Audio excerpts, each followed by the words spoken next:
The private histories of what happened in southern Humboldt will disappear like most any private history anywhere. And I wanted to try and salvage bits of that history and reproduce it here. As I worked with the materials, 5 completely different kinds of book emerged.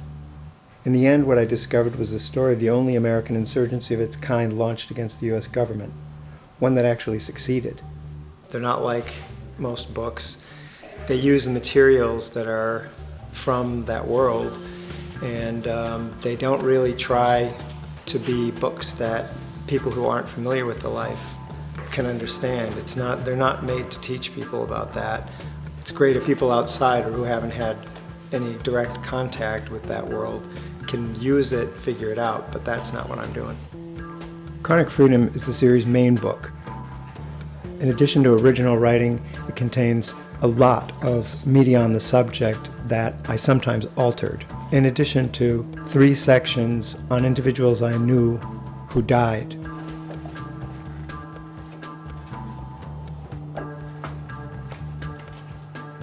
Dirt is made with soil supplement and fertilizer bags split open, and it contains the last federal ag soil survey of the area.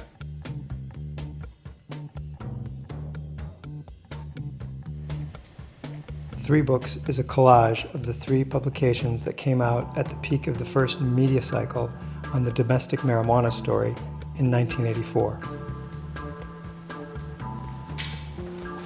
The book Light is silkscreened onto clear acetate to be stained glass-like. Diagrams detail indoor sun technologies, and it includes a story imparting the feeling of indoor growing, as well as a collection of microprinted reports in journalism on or related to indoor growing and its history. Big Drug Factory Unfound contains an entire 1973 original Rolling Stone featuring a cover story on a deadly 1972 police-bungled drug bust on Pratt Mountain, alongside a collection of local media, including Korn's report on the murder of Dirk Dickinson by police.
What you see here in this converted ballroom are people helping me to complete the Chronic Freedom series, assembling books that have to do with the pot-growing life in southern Humboldt, California, using materials that come from that life.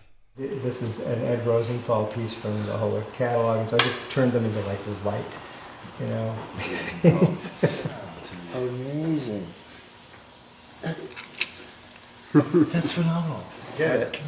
Isn't it good? That is amazing. They're not like most books. They use the materials that are from that world. One of the unique aspects to the books and making a book like this is the fact that all the elements that are used within the production of the book have been sourced from the subject matter itself. So every last piece which is utilised within the making of the book is both a part of the book and a part of what we're trying to describe. There's no gap between the subject and the object. So the object has a certain life of its own which you engage with. It's not that you're reading it to to go elsewhere. You're staying with the object in your hands, and when you've got the object in your hands, you've also got the elements of the history which are being described within the book. Even down to the way the canvas is folded in.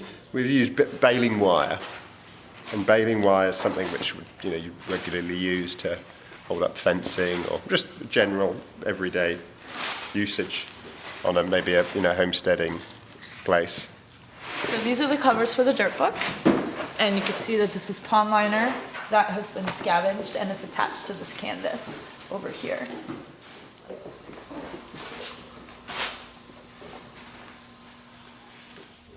Bullets are involved because 3 of the people who were important to the story died from gunshot. I mean, bullets killed them. And I wanted to include them, initially I wanted to include them on the cover. The bullets are actually, bullets that have been fired and captured are included in the cover, and then I'd have the calibers. And that was going to be the cover of the book.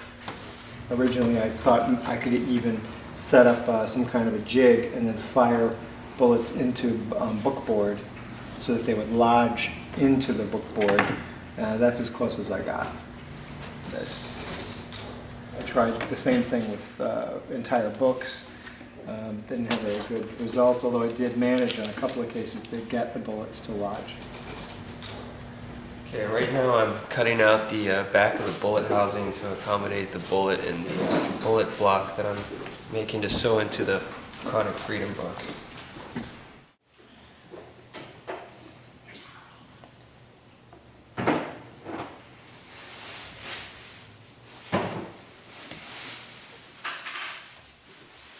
This is an insert made for the facsimile version of the book that describes the different inserts. And these were just silk screened up on the way to Blue Lake, just north of Arcata.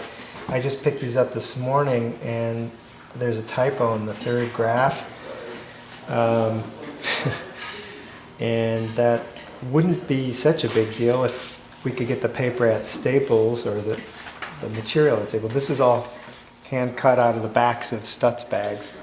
And so we're going to have to cut another 350 of these things out of, fortunately I kept the backs of the bags and we can cut them out.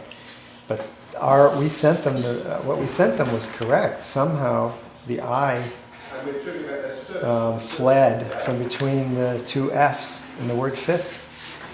So we have to figure out what to do. The dirt pages, they're 17 by 22 inches, and so they were just like a tiny bit too big for the tray for this printer, so we had to kind of rig it a little bit where we set it out here and made a bridge so they could actually feed across this way and rest on the tray, but not all the way in it. Hardly ever taken on. I started out producing all of the books and most of their parts alone, and realized pretty early on that there's no way I could complete the work the way I envisioned it on my own, and it's been great working with a lot of people to get it done and to make enough different copies of each so that they'll be out in the world sort of, rather than just having one or a few, 2 or 3 of the same thing. I'm really happy that we were able to do that.